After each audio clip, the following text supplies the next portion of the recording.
each of you individually, but perhaps that would take the whole hour. So I'm going to have our colleagues from PPL introduce themselves. We have a little deck that we will go through. So we'll do an introductory portion where I will tell you a bit more about the Public Policy Lab and an overview of the roles for which we're hiring, as well as the process, some FAQs, and then we will throw it open to your questions. So we want to make sure we save lots of time for that. In terms of how this will run, please use the chat function, which I see that many of you are doing already, which we appreciate. We're a big fan of the chat.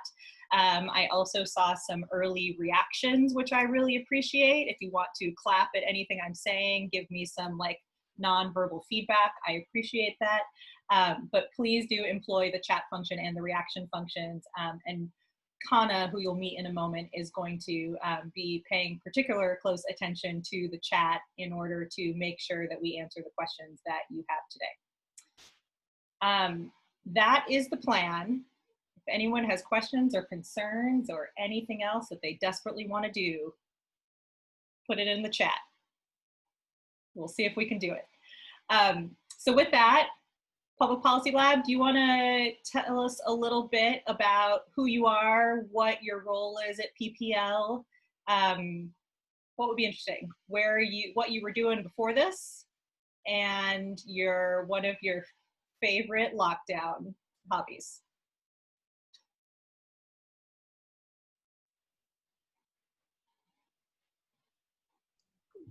Okay, I can start. My name's Natalie. I'm the design director at Public Policy Lab. I was actually a fellow years and years ago, 5 years ago, on a short-term project. We had a different fellowship model, and then went back to my day job, which was doing creative direction in the cultural advertising space, and finally made my breakaway into public sector work a couple of years ago, and came back to my favorite people at PPL, and yeah, I've been really excited to see the team grow from 2 to, are we now 10 in the last year, and excited to welcome some more faces come this fall. Oh, my favorite hobby, do I have to say that? I don't know. Sure. Something you're doing in lockdown. My favorite thing I'm doing in lockdown. My partner got me this thing that you practice headstands on so that you don't put pressure on your head. It looks like a squatty potty, so I'm not going to show you, but it's like a little contraption that you put your shoulders in, and it's really fun. So that's the highlight of my last 4 months. Exactly. I can go next. Hi everyone, my name is Stephanie Yim. I'm a current design fellow at Public Policy Lab. And before then, I designed for a nonprofit that I co-founded called Good Call, and we'd run a free 24/7 arrest hotline in New York City. One of the things that I've done in lockdown so far, I've started to learn how to skateboard. So I've been skateboarding whenever I can. Yeah. Thanks, Steph. I can go next. My name is Petey Rotson. I'm also a design fellow at Public Policy Lab. I started in January, and I had just actually moved to New York for the fellowship from California. And then we went into lockdown about 2 months into that, but it's still been a pretty great experience remote. Before this, I was a freelance graphic designer working in marketing and brand space with a little bit of work in the more civic sector. And my favorite lockdown memory is probably just sitting on my fire escape, drinking coffee in the morning, or my roof in the evening. Hi everyone, my name is Kana Tarashi. I'm a design strategist here at Public Policy Lab. Before I actually graduated from Barnard College a year ago, so I just went straight from undergrad to my position here at PPL now. And I've been weaving baskets and trays here and there and playing an unhealthy amount of Animal Crossing. Nice. All right. Thanks, team. So this is not the whole Public Policy Lab team. As Natalie mentioned, we have about 11 on our team now. So there are many other talented and friendly humans who are not here. A thing to know that we can talk a bit about more as we go on is the fact that at PPL, our team's main capabilities fall into 3 buckets, which include research, design, and strategy. So you'll see that here today we have more of a, quote, design focus in the sense of having our visual designers here, because that's primarily what we're recruiting for our design fellowship program. So Natalie is our design director, as you heard, and then Steph and Petey are current design fellows. But we do have very robust research and strategy capabilities on the team, and there are some opportunities to lean more into those skill sets when it comes to the associate and intern roles, but those folks are not primarily represented on this call, but obviously Kana and I are here from that respect. All right, shall we do our little deck, Kana?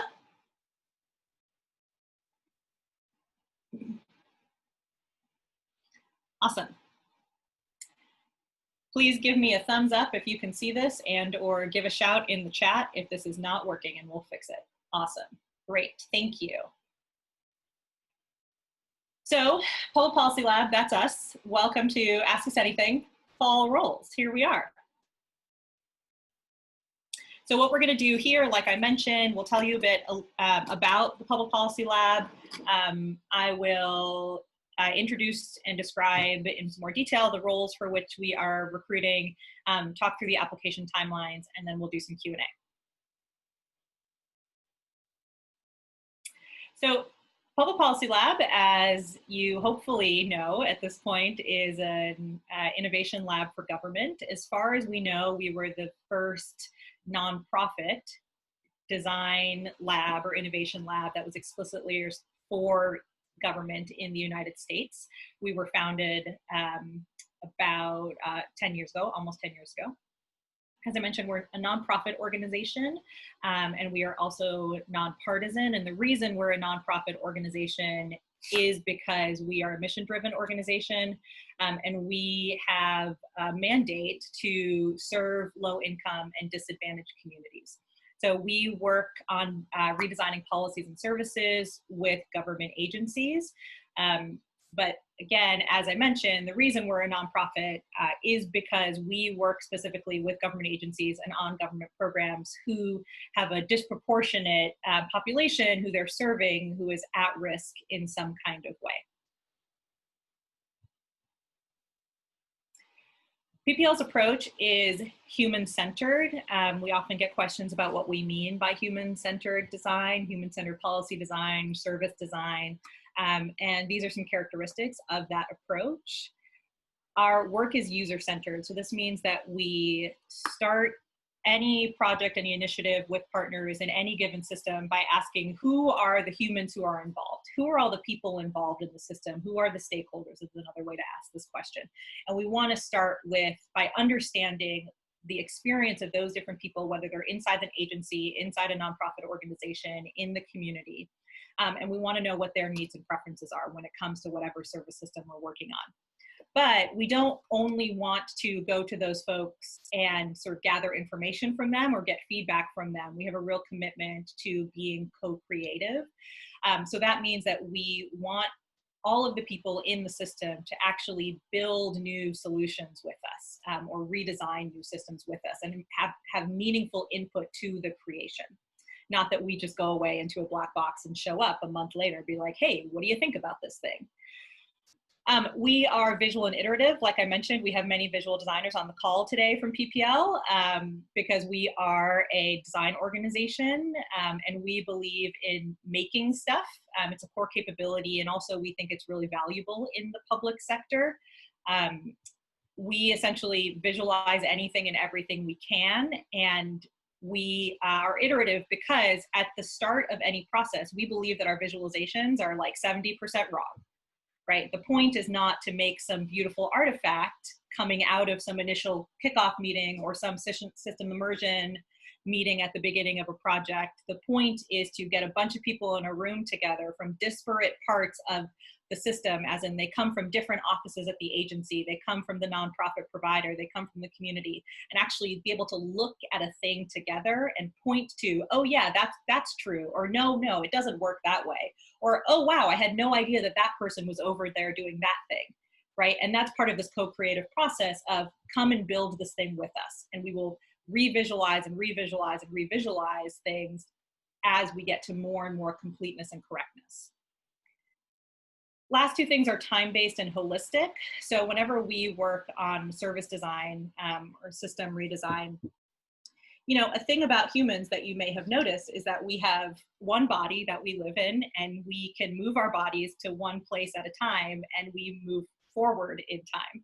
So when it comes to humans interacting with government systems, humans don't necessarily think about, oh, this department oversees this set of processes, and this department oversees these sets of processes, right? When you go to renew your driver's license at the DMV, you're just trying to renew your driver's license, right? And so you may get a letter in the mail saying, hey, your driver's license is about to expire, and then maybe you'll go on a website and you'll sign up for an appointment at the DMV.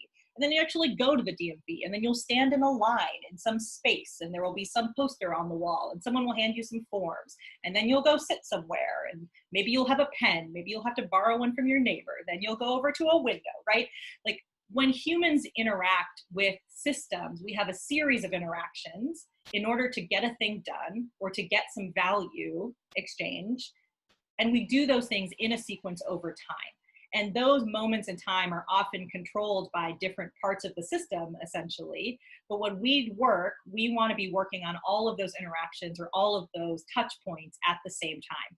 Because the point is to actually design them together for a holistic experience, to make them all feel the same, work together well, whether it's about the agency software system that case managers are using, or to the forms that folks are being handed, et cetera, et cetera.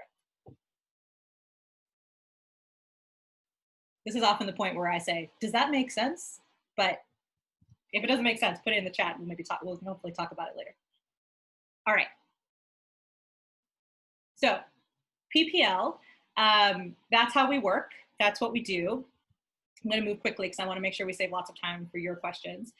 We are hiring for 3 roles this fall, as you have heard. And this is a bit of a new thing for us. We have had fellows and interns in the past, but FYI, associates are actually a new formal role for us. So we're excited about that opportunity. 3 roles we're hiring for, as mentioned, public design fellows. Fellows are essentially professional designers with work experience related to human-centered service design. So if you were like, yeah, visual iterative, totally do that. And yeah, human-centered design, totally get that, totally have worked on systems. That makes sense to me. I have worked in some related capacity for 3 years, then perhaps a fellowship is a good fit for you. And as I mentioned at the start, we're explicitly recruiting for visual design fellows. I know that Natalie, our design director, is going to talk a bit more about that in just a moment. Public design associates, these are recent graduates or people with work experience from an adjacent field but no college degree. So I think the thing to think about here is that this is essentially a position that's available to folks who have a college degree but have little work experience. So if you have graduated in the last year or 2, this could be a good fit for you, and from some related field. If you don't have a college degree, that's totally fine. So this is a place for you to land. But we're hoping that you will have work experience in some related field. And that work experience could be varied. We would be very interested in folks who, I think we put this in the job description, of like, if you've been working as a caseworker, if you have been working as a community organizer, right? We're open to different types of related experience or experience with the systems in which we work. But we would like to see some years of work experience so that we know that you would be a good fit to slot into our team. This could also potentially be a place for folks who are doing a career pivot, but we can talk a little bit more about that. Design interns are folks who are currently pursuing some sort of educational degree. So we traditionally have undergraduate interns as well as graduate student interns. And generally interns are doing some sort of social science degree or perhaps a policy degree or design degree. So some related field, but are currently in school. And so are looking for a part-time internship engagement with us.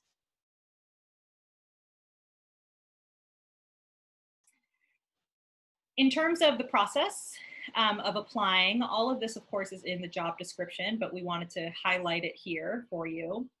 So fellows and associates have essentially the same process for applying. So we are now in July, which is hard to believe. Applications are due July 20th. And then we will be reaching out soon after that in order to move folks forward into a round 1 of very short interviews that will happen towards the end of August. Or at that point, we'll have to say, unfortunately, we're not able to move you on because we obviously will have quite a number of folks apply. But round 1 short video interviews will happen at the end of July. For those folks who are selected to move into round 2, we will give you a work assignment. The goal is that that will not be a ton of work. You'll have a couple weeks to complete the assignment and to submit it to us by mid-August. And really the point there is to see how you think and produce some output to reflect that thinking. Round 2 interviews, if we ask you to do a work assignment, that means that we plan on having a round 2 interview with you. We are not interested in making people do work for free in their free time and not talk to you ever again. That's not how we roll. So don't be alarmed about that. We will announce the awards in the middle of September with the plan for the roles to begin in early October. Interns have a slightly shorter or like sort of fewer steps in the application process. Applications are also due July 20th, and we will plan to do interviews in early August, announcing who we'll be giving offers to, or we'll give offers in late August with a plan for internships to actually begin a bit earlier on the assumption that folks are in school and on an academic calendar. All right, so that's an overview. Now I am going to stop talking so much and turn things over to the team a bit more. We have been getting questions already, sort of individually, and also on Slack or on Twitter. So we have just put together a collection of FAQs that we've been getting. So we'll run through those, and while we're doing that, we'll take a look at your questions in the chat and then move into live Q&A. Cool? All right. So first question that we've been getting, what does a typical day as a fellow look like? Hi, I'm taking this one. I'm Petey, design fellow. So our typical day at PPL is, I mean, probably similar to most jobs, a mixture of work time and meetings, but what our meetings look like and what our work time look like might be a little different. So our meetings are a combination of meetings with our partners. So if we're working on a project with different agencies like the Department of Education and the Department of Homeless Services, we have weekly check-ins with those sorts of partners to talk about the projects we're working on and, you know, just kind of catch up. We have fieldwork testing meetings where we meet with families or people who would be using our products to test with them, and we come prepared with prototypes and sets of questions and work through the deliverables to create a co-creative prototype. We have internal meetings all the time to check in with our whole team and our groups, and even kind of in the lockdown era, those have been really fun. I think when we check in, we always have like a different order that we go in to talk about what we're doing that day, and it always reveals sort of like quirky things about, you know, what we ate for breakfast or what time we went to bed. And then the other big type of meeting we have would be our pinups, which kind of punctuate different phases throughout a project. So to projects lasting, say, a year, for example, we'll have 4 pinups throughout the year, throughout each phase of the project. So first we're just doing like research, and then we'll have another pinup around prototypes, and we'll have another pinup around our final deliverables. And these meetings are where we invite all the different partners from the different agencies that we've worked with, and just different stakeholders. And we bring everyone into the room at one time, usually around 30 people, and we'll have these co-creative sessions where we're asking different questions about prototypes, just kind of getting the sort of information that you'd only be able to get when you have all those types of people in the room at once.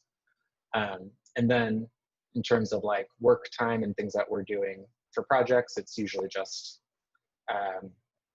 like creating the actual prototype. So right now we've been working on some websites for the city. So designing the actual website, figuring out where it's going to live on the internet, figuring out how it's going to be hosted, kind of more of the like day-to-day typical design tasks.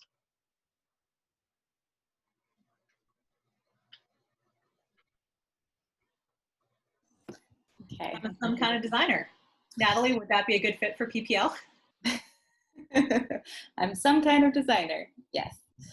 There are many types of designers, as I imagine everyone here identifies as a designer in some capacity. I think so long as you identify as a human-centered designer, and so long as you can manipulate software programs to reflect our thinking, then the answer is yes. So I'll say a little bit more about that. I have a master's degree in visual communication and design. PD has a degree in visual communication and design. Steph studied UX and computer interaction design, but as she mentioned, she's founded and run a digital design company and has sort of evolved a design manipulation skill set throughout her career. So no, you don't have to be a currently working graphic designer working in the brand space necessarily. Our main intention in having design fellowships at all, and then in emphasizing that this is a visual design fellowship, is we need people who can be co-creative with us. As Shanti mentioned in our About Us slide, we're co-creative and we're visual, so we make a ton of tangible stuff with users, with ourselves. We are often working within pretty complex systems, so we need to be able to create visual frameworks for that. Certainly being able to think through and participate in the research and ideation of those things is equally as important, and everyone pitches in. But we do need people who can then take that thinking and reflect it in some kind of visual output that we can share with partners and that we can take out into the field and validate with members of the public and frontline staff. So if that answer is yes, then great, that is a good fit for PPL. We typically work in Adobe programs as well as some digital prototyping tools like Figma and Sketch.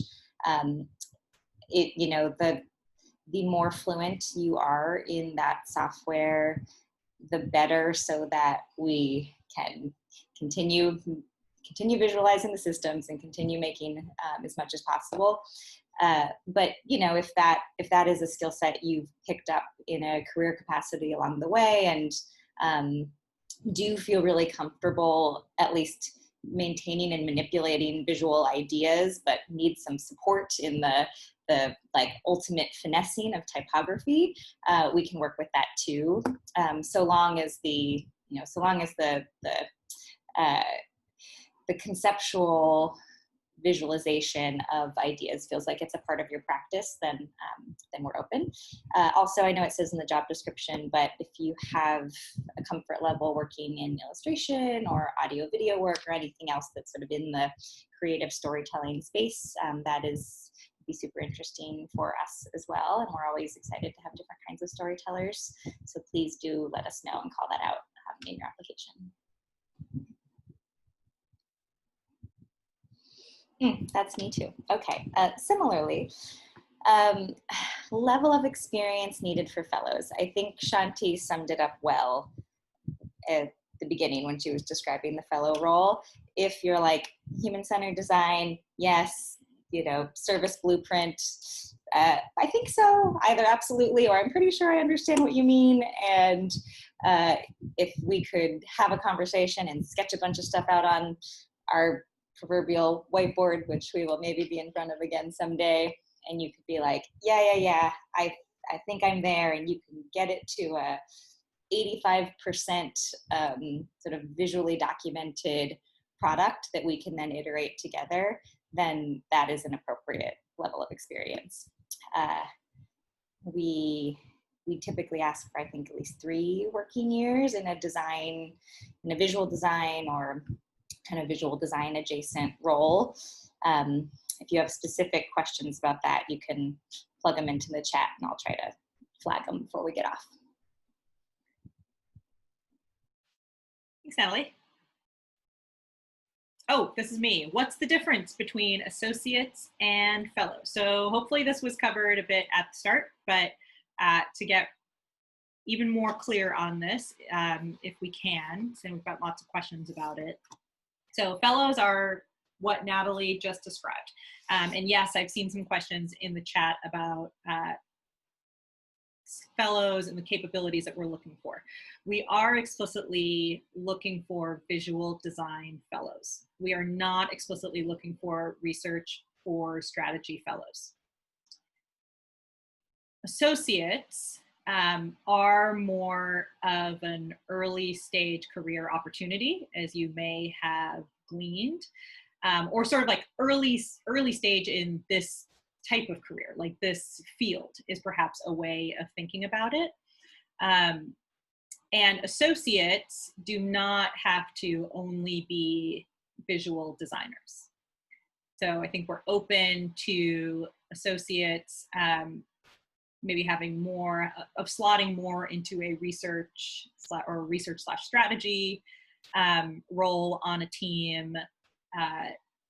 Could also be visual design, but I think a distinction to make here is that fellows like Steph and Petey over here, our very talented current fellows, are leading project activities and need little monitoring or maintenance from me to do so.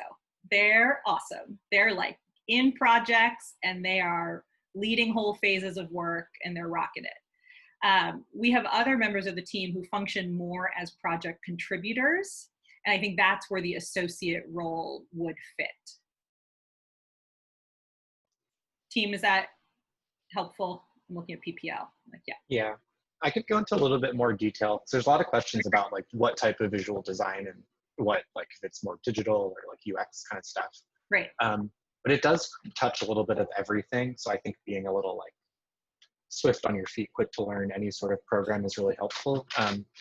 We're doing a lot of work like in creating like a big InDesign document that's a journey map that kind of shows, say we're talking about like for example, the process of finding housing if you're homeless. So what are the stages of that process? What do they look like?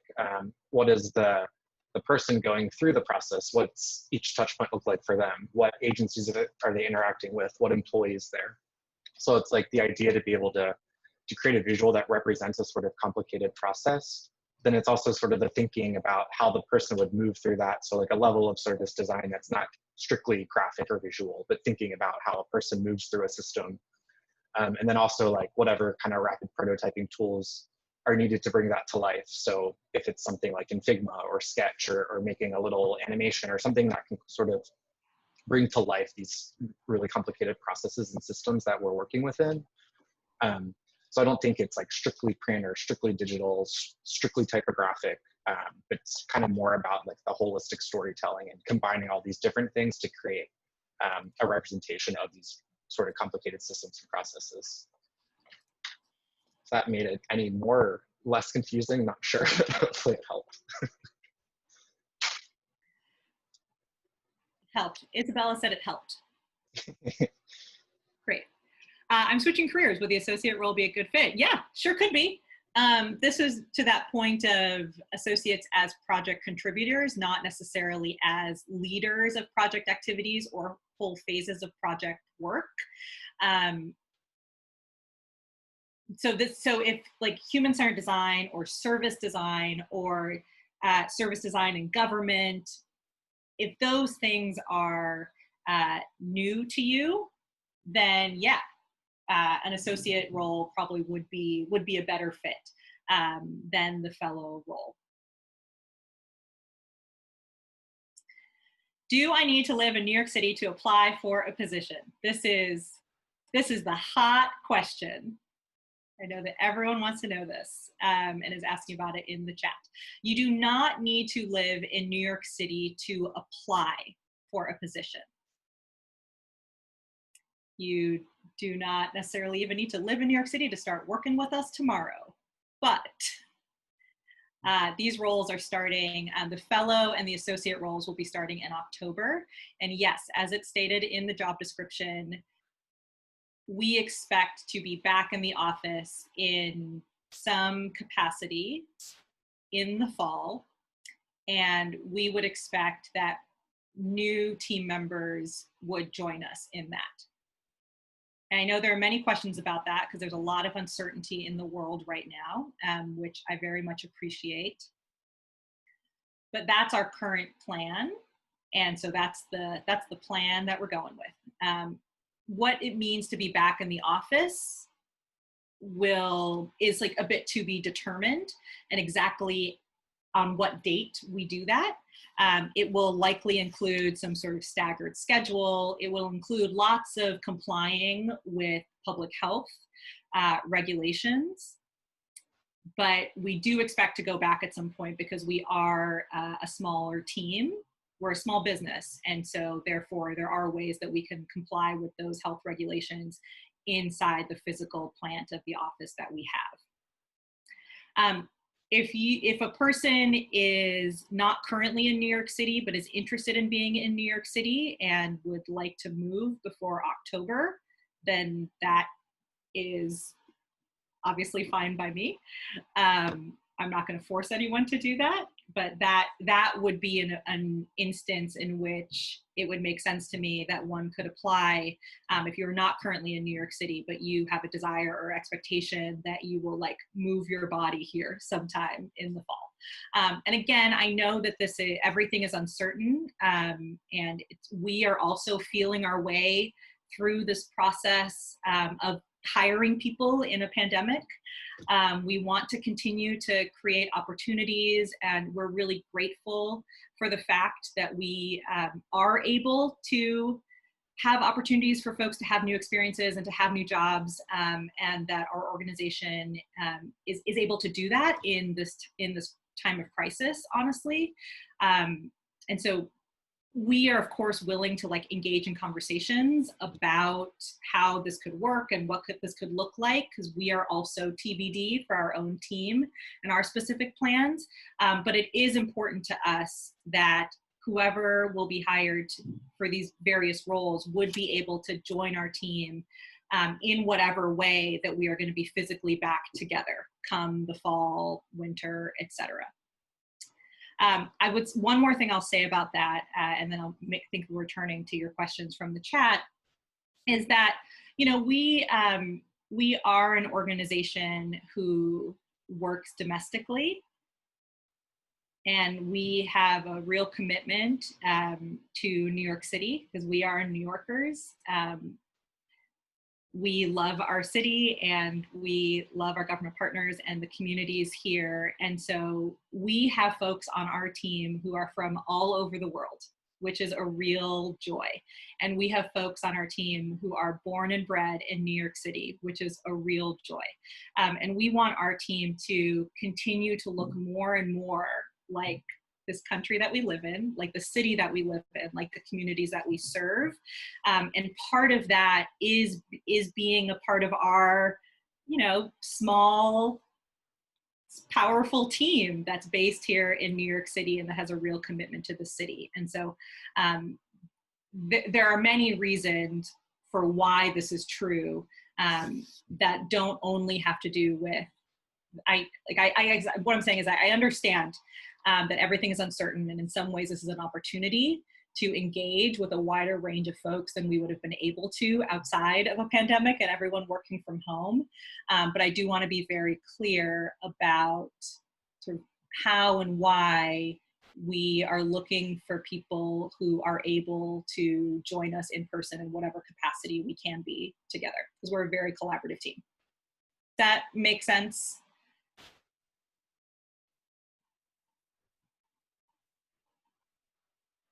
All right. Oh, there's another question. All right. I think this is The last the question. last question. Yeah. So everyone, I'm Stephanie again, one of the design fellows here.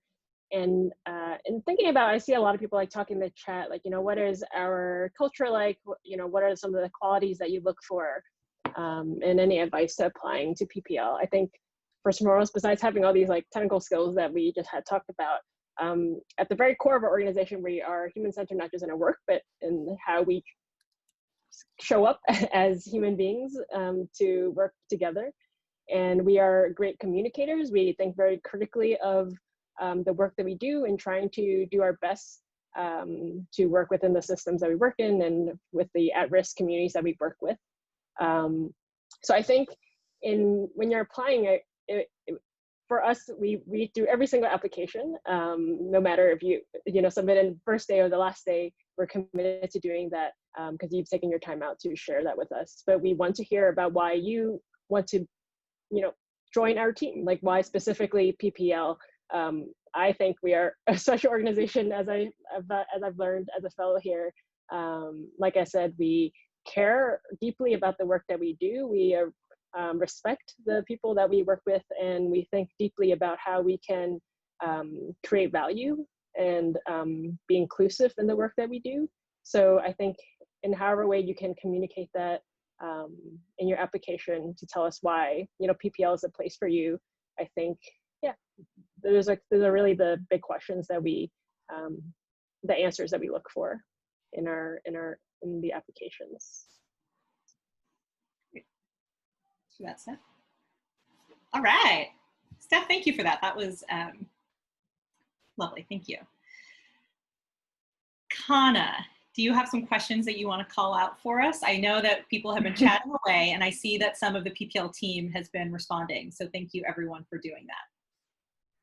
Yes, there are many questions that have been asked. Right. I guess I'll start with early on, Alexandra had a question about an example, or she wanted to know if we can give an example of a project we've assigned before, especially for the associate and fellow roles. And having several weeks to complete it, how many hours do you anticipate want to spend on it? Oh, sorry. So the question is about sample project during the application process. Right. Okay. No, I do not, because the associate role is brand new. So I'm sorry, I don't have an example for you yet. But things that we have done. Natalie, do you want to talk a bit about the type of assignment that we've given to visual design fellows in the past? Because it will be, well, I guess we have visual design plus research, if you want to give an overview for fellows, because it will be a similar model for associates. Yeah, for fellows, what we typically do is share some article, news story about something going on in the government, so a potential policy change that will affect service delivery. So last year we were, the world was talking about I'm forgetting the the name of it, but the administration's change to immigrants having access to public services, and how that would affect, you know, sort of anyone feeling like they had the wherewithal to get things like food stamps or cash assistance. And these are public service programs within New York City agencies that we work with all the time. Don't expect a fellow to have the same kind of intimacy to public benefit programs in New York that we do, but we do expect a fellow to be able to read a short news story about a potential policy change that would affect New York City service delivery, and then do some kind of visual thinking that pulls out key ideas from that service system. So we didn't set a lot of hard parameters on what that visualization needed to be, but it was, you know, it was things like, who are the stakeholders involved, who is affected by this change, and can you pull out some of that sort of service system level information into a visualization that takes this from a written news story about something that will affect New York City citizens, and turn it into something that is a visual thing that we can talk about. It's like demonstrates the relationships between the parties. So that was what we did last year, and we will probably do something similar to that. We don't look for complete and total strategic accuracy, because these are things that we are figuring out together all the time. In fact, that's a great example of the kind of work we do when we start a project. Is we get to know the stakeholders involved in the city and the frontline staff that work with them and the members of the public that they serve. And we try to start doing some relational mapping to understand more about the challenge and relationships between different parts of the system. So by no means do we expect someone to have teased everything out, but we do expect people to have recognized ideas and done some visual conceptual thinking about how you could start to make sense of it in a non-written way. And we do also look for attention to detail, where, you know, we are, at the end of the day, we're government consultants, and we carry ourselves as such, even though we are fun and silly friends internally. We have a very high standard of just T's crossed, I's dotted. So bear in mind whatever the assignment is that you'll be submitting for. Don't spend an eternity on it. I think we typically say spend no more than like 4 hours, and we mean it. It's about getting to know your ideas, but we do care a lot about someone's presentation and attention to detail. Thanks, Natalie. And for things we've done for researchers or strategists in the past, been looking at or crafting a research plan. I don't expect that we will do something, but we will ask something as robust as that for the associate role. But FYI, we do give different opportunities for assignments based on the skill set that someone is coming with. Kana, other questions? Yeah, I just wanted to highlight, there are a lot of questions about like what the internship and associate roles entail, and, you know, at what capacity they can do like research and strategy work within those roles. A lot of that is highlighted in the job descriptions. So if you have questions that you explicitly see isn't answered in our job description page, put it in the chat. But I'm seeing a lot of questions about visas and being an international student or someone on a visa. Shanti, can you answer a little bit about if the employee? Sure, yeah. I will answer to the best of my ability. Folks on this call, as in all of you who have to engage with the government about visas for your own visas, probably know a lot more about this than I do, actually.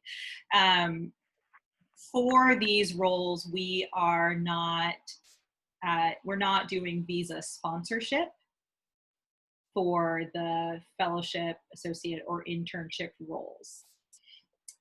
It's just not something that we as a small organization have a capacity to do for a role with a limited time engagement with us. And that will start pretty soon. If you are on a visa and you are already here in the States and you are able to work, or you are in school and you are able to be in school and your visa allows you to work part-time, then we are very open and happy to hear from you. That's all good. We just cannot do visa sponsorship ourselves for these roles. I have one question about the associate position. Tiffany is asking, what should we highlight in our resume for the associate position, given that y'all are looking for candidates with little to no work experience? Sure. I can say some things about that, or other people, other team members have anything they want to jump in with? Should I say things? So as mentioned, there are a few things that I would think about. So our main activities of work on projects fall into these buckets of research, design, and strategy. So research tends to be human research.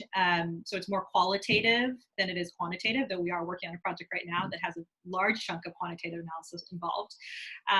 But there's a set of activities that's about essentially engaging with frontline staff and community members to understand their experience, to be out in the world with them, to conduct qualitative human-centered design research. There's a chunk of our work that is about making that stuff into tangible outputs, like Natalie so well described earlier. So there's a making component, which is the design capability. And then there's a strategy component, which is like, how is this all gonna work? How is our government partner actually gonna run this new thing? Where's the money coming from, right? Like, how does all of this hang together in some sort of cohesive narrative, right? What's the so what about all of this? What are the constraints, be them policy or operational? And that's really where strategists come in. So you don't have to be an expert in those particular things. We've actually really made this associate role so that we can invite applications from people who are not explicit experts in those very particular skill sets. But what I would do is look at my own experience and talk about how my skills relate to those types of activities. Does that make sense? Like, where would you, like, help us understand where you would slot in and what set of skills you would bring to those types of project activities. The other thing to think about here is work experience / life experience. So obviously all of the work that we do is within the context of human communities and systems that are made out of humans and have been built in certain ways.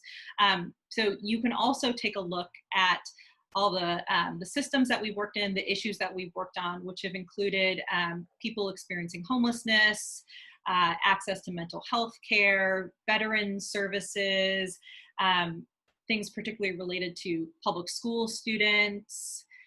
Team, I'm missing all sorts of things, I'm sure, but you can go look on our website for all sorts of sort of social issues or life experiences with whom we have worked, and tell us about the life experience that you bring to that. So some things I mentioned earlier, like if you've been a social worker or at a nonprofit, or if you've been a caseworker at a homeless shelter doing intakes for years, doing assessments of new clients, like that's fantastic experience, and you will be able to contribute your understanding of that work, your knowledge of the system, your experience with humans in communities, right? So that's something that we would love to hear about. Or if you have worked as a community organizer, and so you've really worked at a grassroots level on more of sort of an advocacy role, putting pressure on the system to change. That is another context in which we work, or that's a perspective that you can bring to our team's understanding of the systems in which we're working.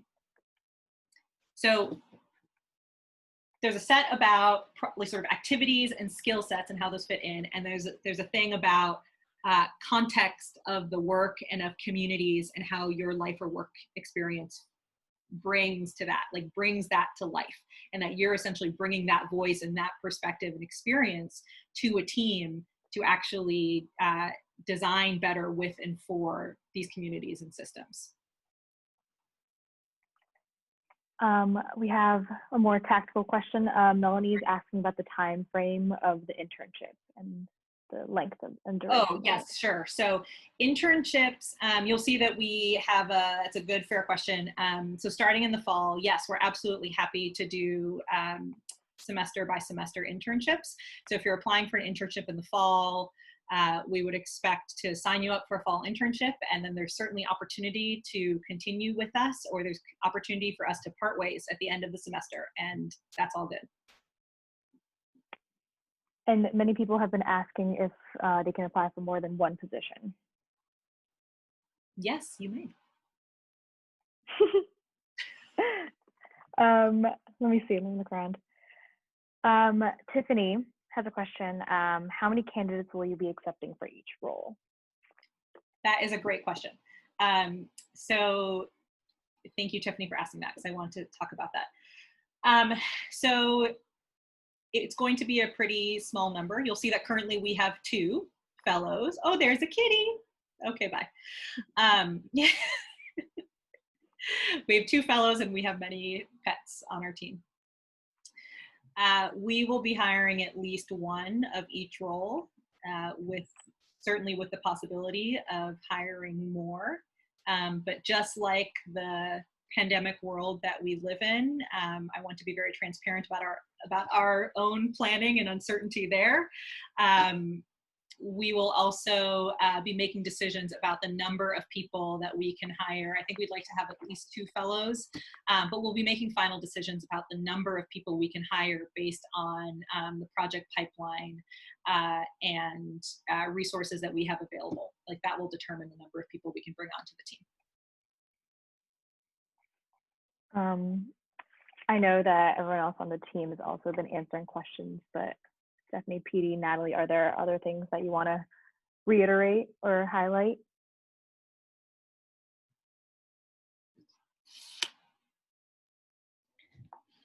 I was just trying to type regarding broader definitions and types of design.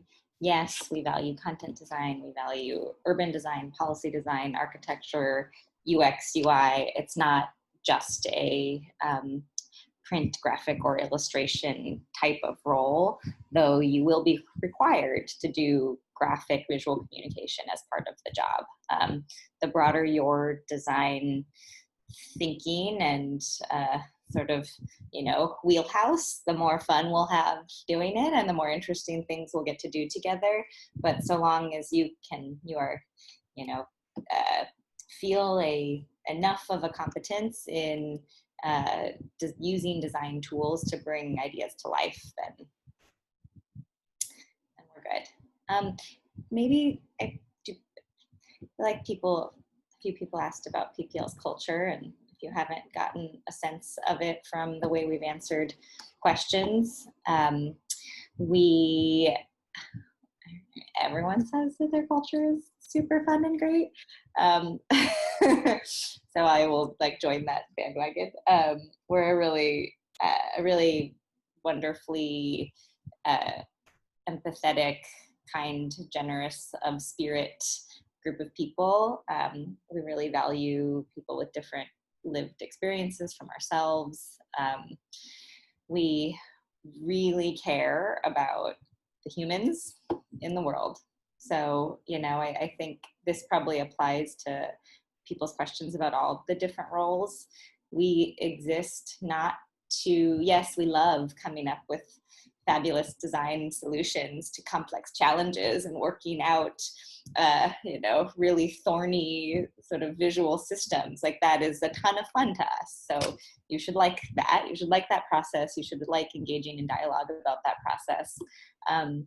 But maybe the more emotive thing that applies to all of us and that we sort of need everybody to also feel, because this is the work that we do, is a serious passion for making things better for people, and particularly people who don't always have the agency to make things better for themselves.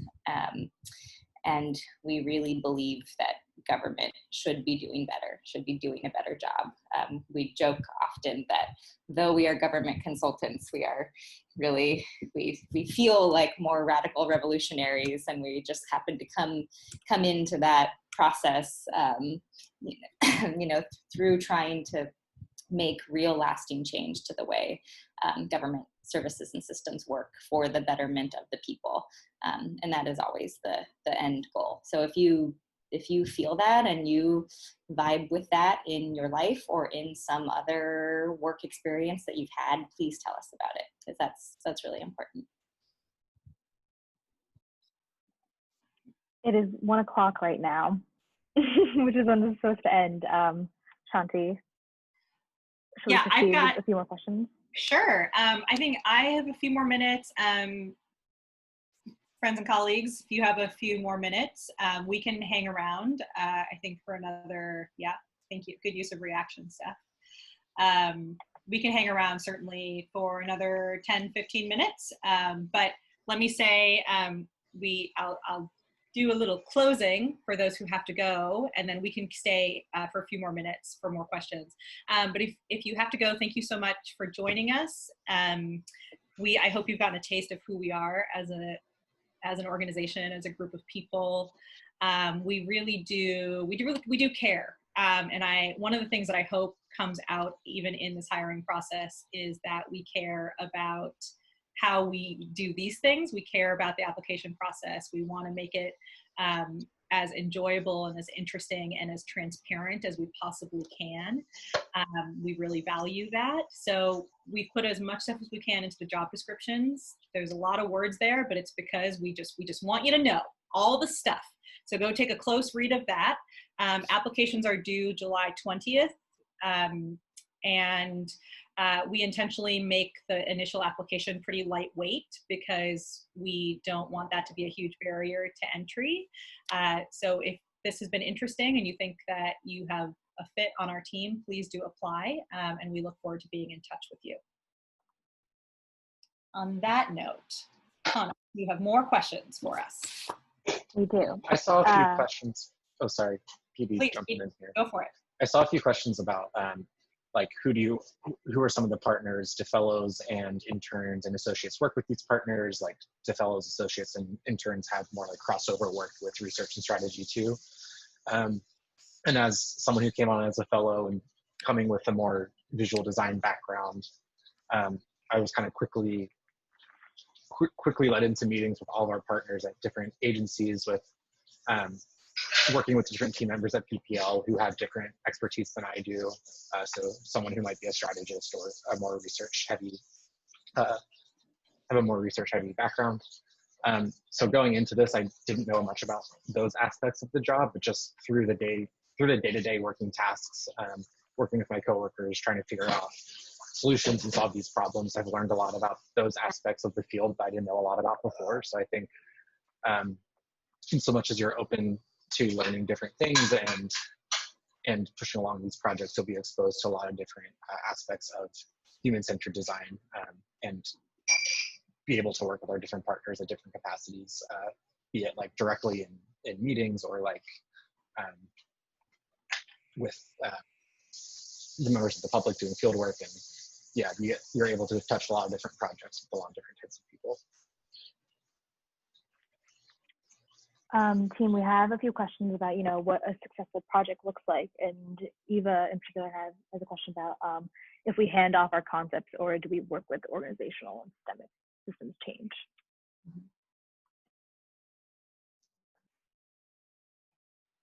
Yeah, I can take that. That's a great question, because I think one huge difference, I think that just like being any designer, perhaps like working with engineers who build tools and then you can kind of just like launch the tool, but working as kind of like partners with your government, partners, there's a huge component of the work that we do is that we're not just like producing things to just like hand off, be like, hey, okay, now go use it. We think deeply and intentionally about how the things that will be created will actually will be used, how we can actually implement it together, how we give guidance around, what are some process changes that would need to happen so that you can improve your, how you provision services and how you use these tools. So I would say a successful project is not just about, doing our research and building things that we think are great and have been validated, but also the part about the handoff is super important, where, as you can imagine, government systems are very complicated, and there's often a lot of, things that exist already that you have to kind of like complement or make sure that meshes well with the things that you're introducing. And again, don't want to become, one of those organizations that just like create stuff and then just add another piece of service into, the whole service ecosystem. So we think deeply about that. And I think it's very much tied to the success of a project if we can create, introduce, implement a useful tool that can be sustainable and not just be like a handoff one-time thing. And again, we also like a lot of our projects, a lot of people had a lot of questions around our projects. We work with similar government partners again and again, and that relationship building is also a huge part of the work that we do, that we consider as a successful part of our project is the relationship building, so that we have like these ever long lasting, strong relationships where we can hopefully all work together to hopefully provide better services to the communities we work with. I think that's such a insightful and helpful answer, Steph. And I'm sort of looking at you and Petey when I'm thinking about that question and thinking, man, these guys have been building digital tools and they've been spending hours on emails and phone calls with various IT departments around the city. So at agencies, at the mayor's office, right? Like we really drive towards implementation from the start. So yes, it's all about organizational change. And this interesting thing of looking at you guys and thinking like you're coming to this milestone with this project on Monday that is about handing over a set of tools, but then that's heading into a next work stream with the same partners that's all about training and capacity building for frontline staff. So actually doing capacity building work on the tools that we are creating. So I'm looking at you guys, you're a real sort of illustration of that right now in the work that you're doing. To expand on that a bit, like if we're currently creating a digital product, and coming from a visual design perspective, I thought that would be like the hunk of the project that's actually just a piece of it, and how it's used, how it's implemented, the instructions that we provide for how frontline staff use it, how they introduce it to a family, how it gets introduced several times throughout the year, how it gets updated, is like a really big thing, a big component to make sure that's successful and that it reaches the people that it needs to and it's actually used. Because if we spend a lot of time creating something that ultimately isn't used, it's not that effective. So that's a really big part of the work. And to Shanti's point, the projects that we do also reinforce previous projects, or we try to create connections between them so that we can sort of like level up the whole system through a bunch of individual smaller projects. I am aware of people who have been bumping up their questions, so we'll definitely get to those as well. But there are a few people who are— You could ask us anything tactic.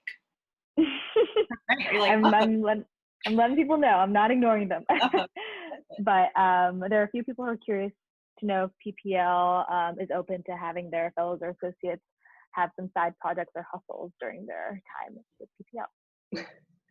Steph, would you like to answer that question? Yeah, I can. I was just going to type in something. I think like first and foremost, Chelsea, who's our executive director, and also like our team as in general, we very much value the diverse experiences that I think Natalie pointed to. We all come from varied backgrounds and we have all had passions and work experiences elsewhere. And I think it's a reason why we have fellowships, because we want people with different walks of life to come into our projects. And then, you know, sometimes they stay, sometimes they leave, but we want to have that continued kind of like new experiences that we bring into the organization. Uniquely personally for me, as I mentioned, I run a nonprofit organization that I still run on the side. But I think one thing to note that I've learned is, you know, the work at PPL is definitely very hard, and there's a lot of it. As you can imagine, we're working with very complicated systems and a lot of government partners, and we're doing something important. So I think I imagine it's a case-to-case basis, and you know, we are open to talking to you to see if it would work. But just know that you will be spending a lot of time on the work that you do at PPL, and oftentimes, as I have seen in moments, it's like hard to juggle many things. And yeah, I think that we're open to talking about it, but just know that, you know, we deeply respect and value the work that we do here. So if you're able to juggle all those things, but also we also value that you should take off time to to rest and do things like that. So yeah, I don't know, Shanti, is there any other things that you want to add to that?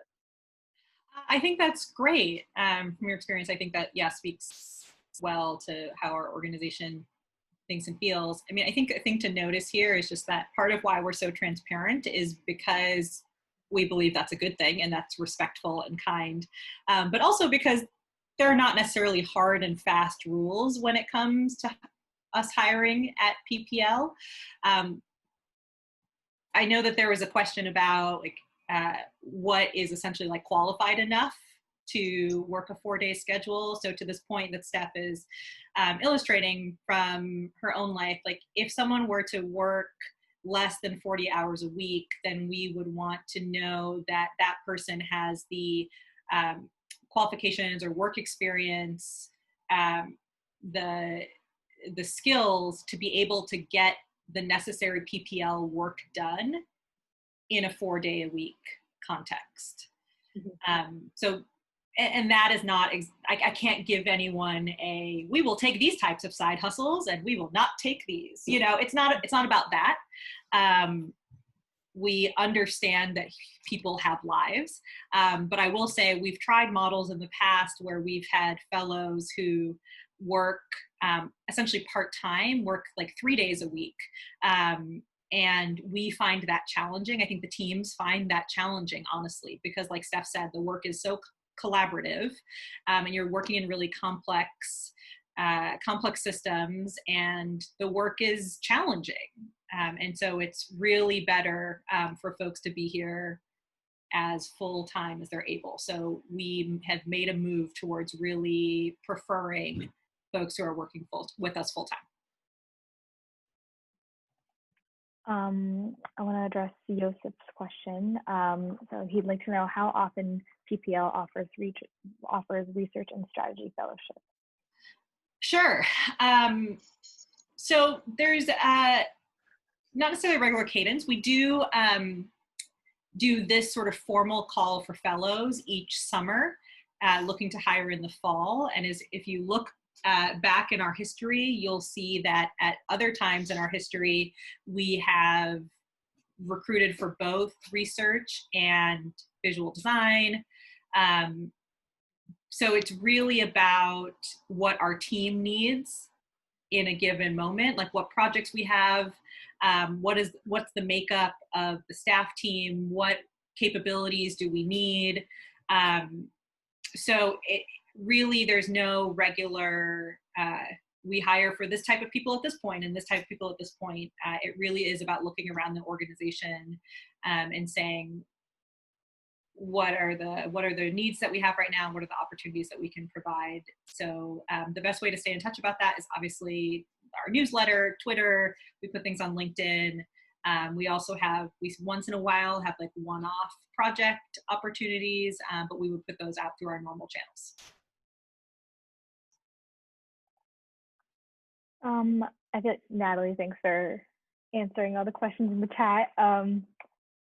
I feel like these are you can do most of the questions. I'm sure that there are a couple that I missed here and there, but I think that's about it.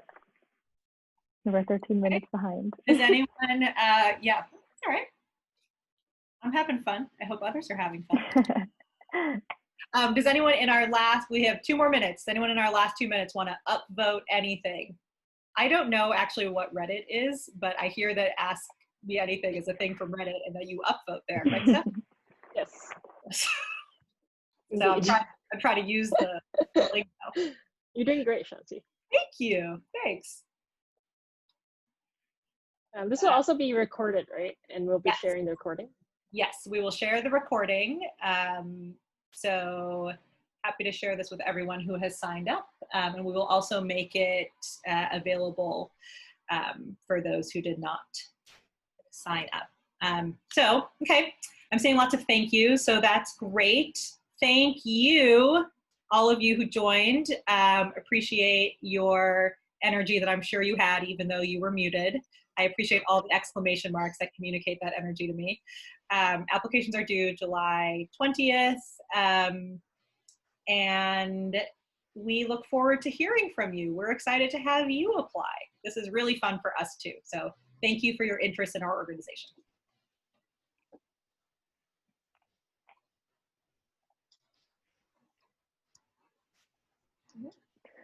Goodbye. Anyone else? Closing? Bye everyone. Thank you.